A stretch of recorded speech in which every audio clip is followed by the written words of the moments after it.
Hello, I'm Dango Rose. Welcome to the Mountaineer Podcast, where everybody's listening. The Mountaineer brings you the latest news of the Peak to Peak region, in print, online, through our podcast, social media, and special publications.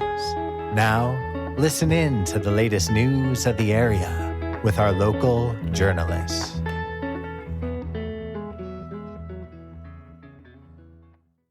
All right, happy Friday, everyone. We are back with another issue of Caribou Current. If you haven't been tuned in, Fridays will be the day you can expect to hear my voice from now on. And Music of the Mountains with Jamie Lammers will now be coming out every single Monday. So sit tight. I'm Tyler Hickman. Welcome to the Mountaineer Podcast. Before we dive in, we have a quick word from the Nederland Farmers Market. The new season is just around the corner. This year's market will run from May 10th through October 18th. Along with all your favorite vendors, we're planning a few special fundraising events throughout the season. This year is extra meaningful for the Ned Farmers Market, which is celebrating its 10th anniversary. That's 10 amazing years of bringing people together, supporting locals, and celebrating everything that makes our community so special. The celebration will last all season long. To kick things off, the opening day theme is Gold Day for the market's golden birthday. They're turning 10 on May 10th.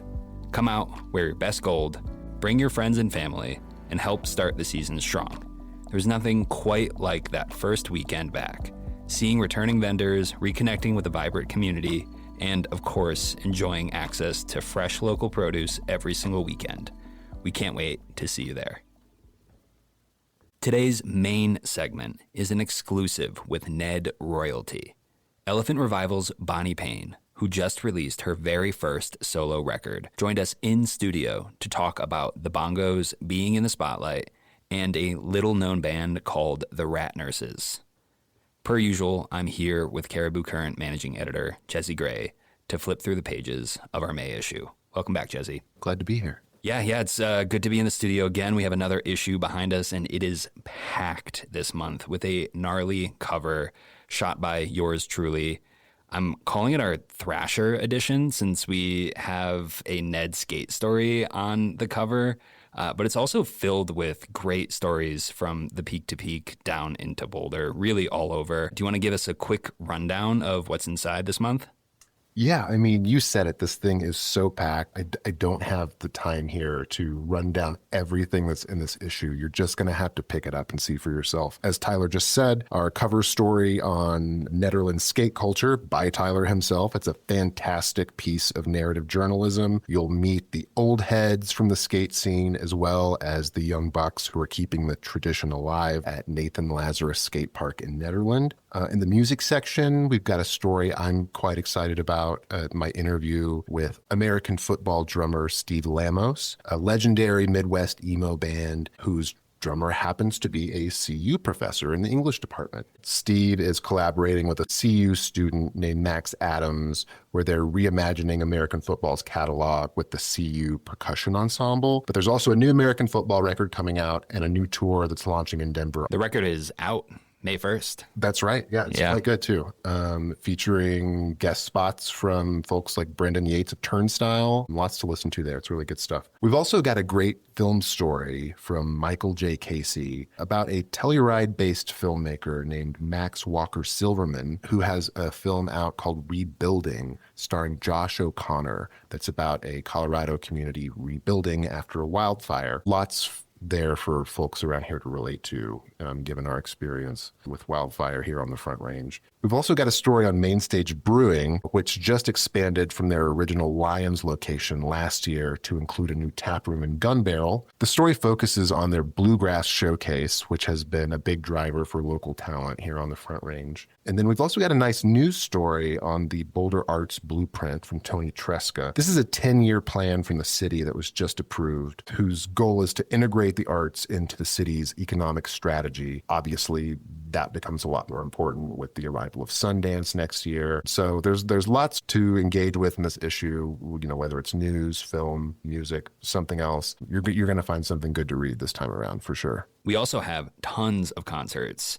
coming throughout the month of May. What is one that our readers cannot miss this month? I think you got to go see Broncho at the Fox Theater on May 14th. This is a band from my stomping grounds in Tulsa, Oklahoma, a sort of like slacker rock, indie, guitar forward, poppy, song driven outfit. And they're celebrating 10 years of their seminal album, Double Vanity. So they'll be playing that from back to front with some other classics mixed in as well. That's my recommendation. Sweet. Check it out. On the event side this month, I'm kind of loving the Idaho Springs Burro races. It looks like an absolute blast. It's going to be in town Sunday, May 24th. Hit the town.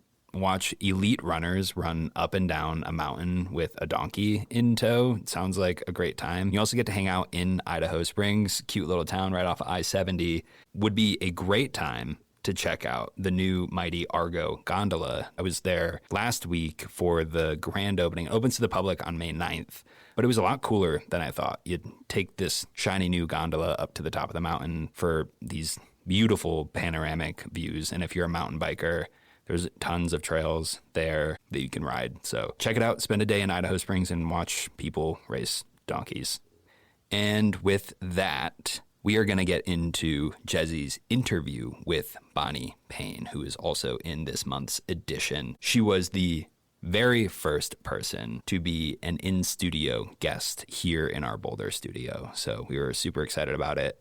We had a blast. Here they are. Bonnie, thank you so much for joining us today. We're so glad to have you in the studio. So the last time we spoke was the summer of 2023 for Boulder Weekly, which was amazingly 3 years ago. It doesn't feel right. Yeah. At that time, Elephant Revival was just about to return to Planet Bluegrass. It was about a year after your reunion show there. So what have these last few years been like for you? Can you just kind of catch me up? It's been a journey. Lots of exploring different musical approaches, which has been fun and interesting. And, you know, the healthy balance of challenge and comfort is always important to feel alive in everything. So yeah, it's been a lot of that. I'm just exploring different music, and I got to record this solo record, so that's been a lot of my focus the last 2.5 years. Well, that's definitely what we want to talk to you about. You're back with your first solo record, Unseen, which is a beautiful collection of songs that I think any fan of Elephant Revival should be stoked about. Can you tell us a little bit about how this project began to germinate and come together for you?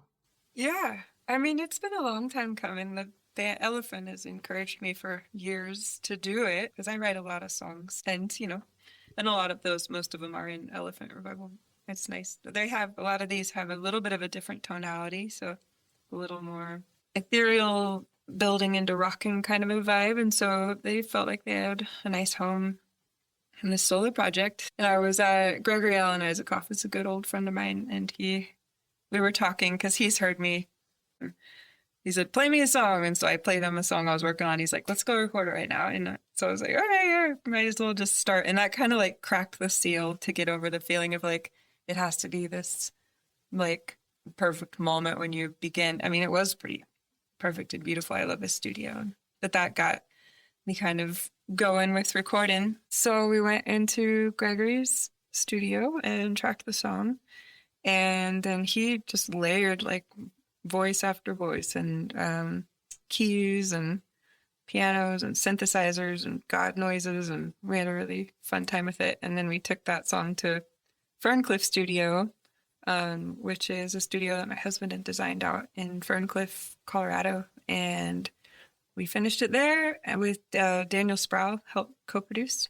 And then he helped with 4 more songs. That place felt like a stone cave with like a candlelit kind of like old world vibe in there. And then T-Bone Burnett, who I'd been in touch with for a while, recording the rest of the record with him, 5 more songs, which was super fun and a huge honor. Yeah, T-Bone Burnett had sent Elephant a New York Times article years ago. Maybe we were interested in having him produce an Elephant album. And he said, well, write a song about this article. And I'm like, I typically don't, like, I don't want songs to be too contrived. It's hard for me to write about something specific that somebody's like, write a song about this. So it took me many, many years to write a song about this article that was so interesting about basically how information is going to be, widely available to everybody. And it's going to be an amazing and beautiful thing, but it's going to be really hard to discern the truth of what's going on. And media is going to become bought by the largest corporations and just going to become another advertisement platform. And like how, being a musician will become something that you're just a marketing specialist will become the top musicians and all these things that we're seeing signs of today. And it was a really interesting article and I was certainly inspired by it. So I wrote this song called Phantoms in the Station over the course of the next 10 years. And then I saw T-Bone at Telluride and we were talking and having a good time. And I said, I did write a song about that. Sorry it took me so long. He said, well, send it. And so I recorded it, just a little voice memo in a cabin and sent it to him. And he said, this is great. Let's do this. When can you come out and record? And that was super fun. And then I got to have a bunch of my Colorado musicians fly out with me. And Brittany Haas also out in Nashville popped on the fiddle, I just love her playing. Did that feel like a full circle moment for you? Full circle. Yeah, I'd say that. It felt like affirming of like, yeah, we are doing this solo record thing with a lot of my favorite musicians. And does it feel more vulnerable to release an album under your own name as opposed to like as part of a collective? Does it feel like you're putting yourself out there in a different way? Absolutely. And that's probably why it's taken me 20 years. Yeah, for sure. You are the name, but I still like to have a lot of creative freedom. I started playing music with my sisters, which was very comfortable. And I'm like the baby in the family too. So I was a very shy person when I first started with Elephant. Like I remember when we would do interviews, like Bridget, I would look at her for every question and she would answer for me. And, it was very I got to ease into the having people put so much attention on you, which that part is not my favorite, honestly, but the music part is so fun. Because I imagine on the flip side that there's something quite meaningful about having your name on the record and having your vision come to life in this way. Does it feel gratifying in a different way than working collectively? Yeah, I think so. It feels, liberating to be able to have a vision and know that you can articulate it, to whatever extent and then see that come to life in ways that I hear things very vividly in my mind, and then to be able to hear it out loud like that is very satisfying. The title Unseen feels a bit ironic since you're stepping into the spotlight in a new way. Can you sort of talk about like why you landed on that title and what it means for you? Yeah, the title came from a song that I recorded with the Father Time drumline. I was just inspired by like the most profound things that end up making our life in the long run when we look back are things that are mostly intangible and not seeable. They're like very subtle things in our life that end up making up, all of the most important things. And so that was really inspiring to me. It felt like these songs had been percolating for so long and kind of in the dark, and then they were going to be revealed. And so it felt like that seemed like a good title for the album. I actually wanted to talk about your path to music being through the drums, which I think maybe some people might not expect right away. Can you tell us a little more about those early days, like when you first kind of found your path? I would say it started with like singing with my mom or listening to her sing more so. And like singing, I would find like reverberous spots, to sing in. Since I was really little, when I was 5, we moved to town and across the street from who would become my oldest stepsister. And there was like a tree that you could climb up. My brother climbed up to where her window was, where she was playing the drums. And I was like, this guy Randy Crouch needs a new drummer, who was an old friend of my dad's. And so she ended up becoming his drummer and we became friends that way. And then she ended up moving into our yard in a bus with her boyfriend, who was the bass player for his band, and they would leave all their instruments set up for rehearsal, and me and my other sisters would go and play on all the instruments, and then we became part of their show at times. They call us the rat nurses because we took care of baby rats that we found. I'm so glad you told us that. You should see the t-shirts. My dad made shirts. It was not like a thing that we're particularly proud of, but we ended up playing shows together as the rat nurses, but also known as Randy Crouch's Flying Horse Opera Band. Also a great title. I remember being like 12 for our first show that was on the marquee. There's a Dream Theater in Tahlequah, Oklahoma, and it said Randy Crouch live with the rat nurses. And my dad had made these t-shirts with these 3 girls or rats dressed in rat nurses outfits, all playing guitar. I played electric guitar back then. And we were just mortified, like, because as a 12-year-old, that's like, but now everybody wears them. I was like, I should sell them at the show, maybe. Yeah, you said you were searching for names for this project, and I'm hearing some great options right here. So let's go back to the new record a little bit. Obviously, the songs in this collection are all quite different, but is there a through line connecting them in your mind? Like, are there any overarching themes you're exploring on this record? Any glue that in your mind holds them together? Yeah, I mean, it is pretty all over the place in some ways. And I was wondering if they're all too different. But once I found that, I feel like I found a cool order for them to go into where it feels kind of like a journey, where there's like a mysterious landscape of sounds almost like a storm is brewing to introduce it, and then it eases into more groove. I would say the title, partly why I chose that title also, again, is that there is a reoccurring theme of like this thing that we're all a part of, and the most magnificent unseeable forces that move our bodies around and like make us feel the feelings and do things and make the wind blow. And it was like a homage to whatever you want to call that beautiful thing that we're all inextricable from. Can you point us toward a song on the record that you think really encapsulates what you're up to here? Like, if you could only share one song with someone to get a sense of Unseen, what would it be and why? Vineland is the first song that's on there. That one, it just moves through a lot of different sonic tapestries, so it kind of encapsulates the sound in that, I would say.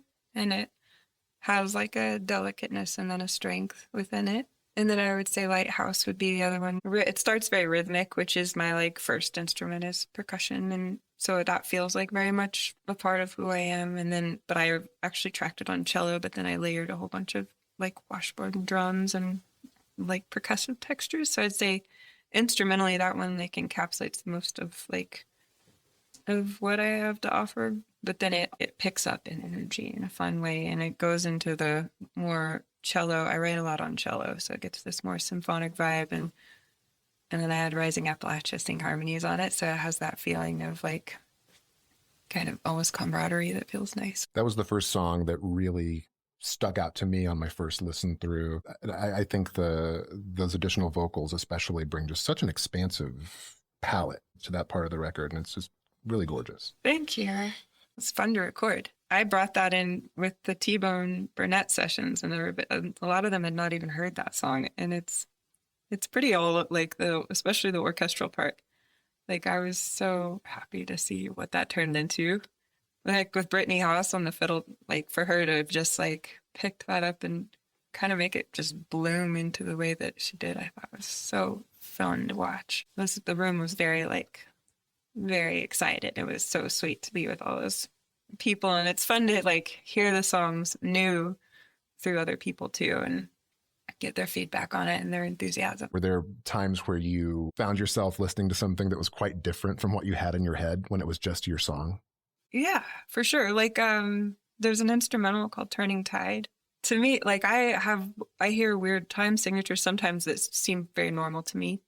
And then once I played it for the band, they're like, this usually happens. They're like, you're adding a beat here, or you're doing 7 time here. Why this one's in 5/4? I'm like, I have no idea. I was like, try not to think too much in those terms. But there's this part where it does go in this weird time, and then it opens up, and like to feel the relief of the band, they were like they were calling it the Led Zeppelin jam. It was fun to hear it that way.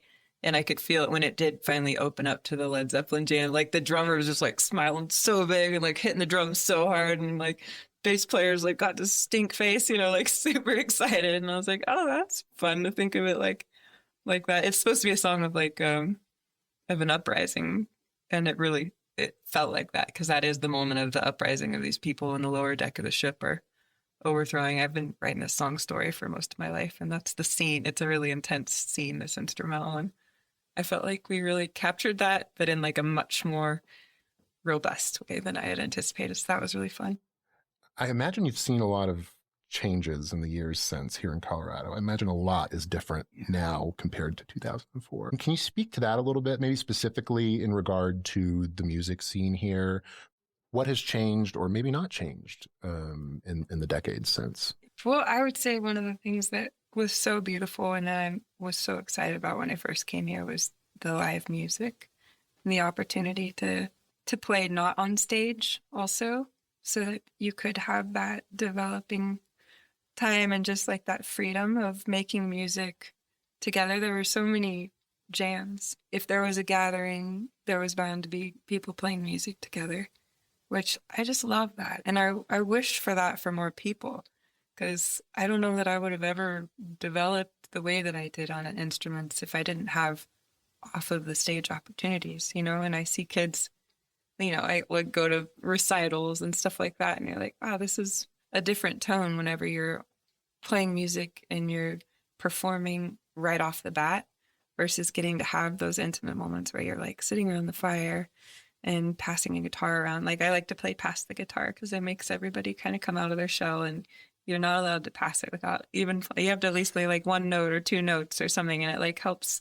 It's just fun to hear that part of people, even if they've never played a guitar before. Like I'd rather do that than chit chat all day. Like I hope that there is more forms of that come back for everybody's sake, because I just think it feels so meaningful, and it's like a fun opportunity you can try out a different instrument and get over the fear, like rather than having to like play it alone your whole life and then you're on stage, or you're at rehearsal with the idea of being on stage. Like it was a beautiful thing that I loved about here when I came here. So when you look back on those early days of making music, when you were first kind of cutting your teeth with the band and you compare it to where you are now, what goes through your mind when you think about that journey? Like, did you ever imagine you'd be in this position? Well, I remember when I was, I think 14 or something, my mom for my birthday got me an astrological reading she like sent in the time that I was born, and it was like, will most likely be, or very visual art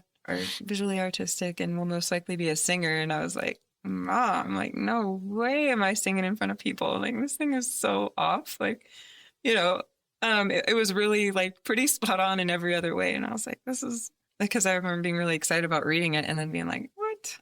Like, yeah, right. Because that just seemed like impossible. I was so shy that I would, like, when you had to say here in class, I would like literally puke in my mouth to have to say here. I hated it so much. So I would have never dreamed that I would be so comfortable with singing now and have gotten to sing for so many folks. And I feel pretty fearless when music is happening now.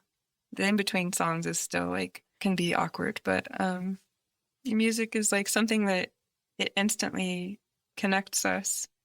And so you just like, it takes for me anyways, that's been a really lovely part of it. So yeah. And then to play like with my sisters, I played electric guitar at first, and then that felt too in the front.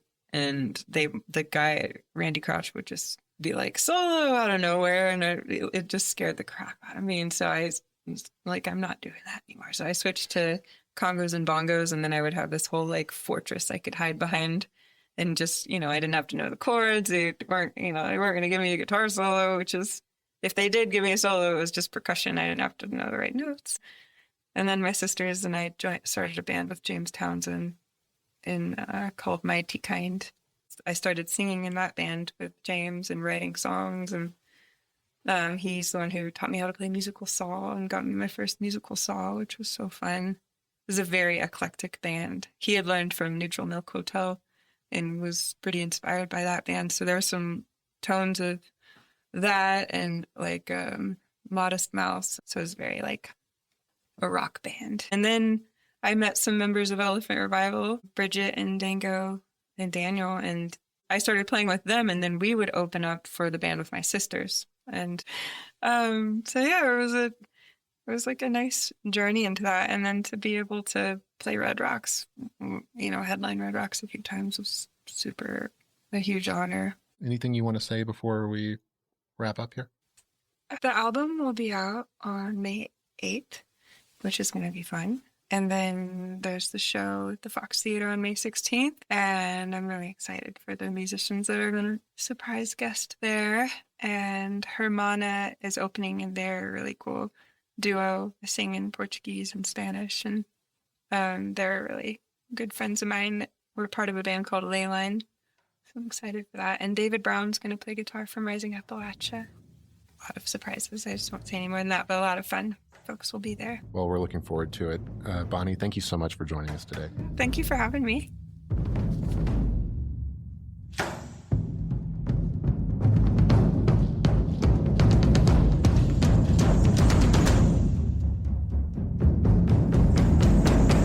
Under the clover, I felt it over. This red and white eye, the skin that covers into the wild. Our living's lover, a fitful giving when turning over. Oh, light in the dark, soft in the day. Once again, huge shout out to Bonnie for coming into the studio. It was so much fun to be in here with a guest, me running the audio, watching Jesse do his thing. Read the story, check out the show. She'll be at the Fox with Hermana. If you love Elephant Revival, go pay your respects to one of the fantastic artists behind the band. That is all for today. If you liked today's episode, please share it around and go pick up a copy of Caribou Current. It's free, and you can find them all over the Peak to Peak and in Boulder, in coffee shops, storefronts, and at newsstands. As always, make sure to like and subscribe to the show wherever you get your podcasts. And if you want a copy of Caribou Current delivered to you each month, you can subscribe to The Mountaineer in print. The first issue of every month will have a copy right inside. Once again, this is The Mountaineer Podcast. I'm Tyler Hickman. Thanks for listening. We'll see you next Friday. Though nothing it seems, it pulses through our being.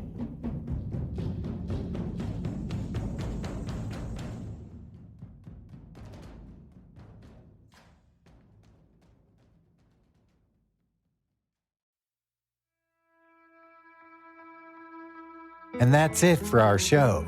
Subscribe online to get more access to more news, weekly updates to our community calendar, and a link to our YouTube channel by visiting themountaineer.com. Be sure to use the coupon code PODCAST when subscribing for a 10% discount, only available to our listeners.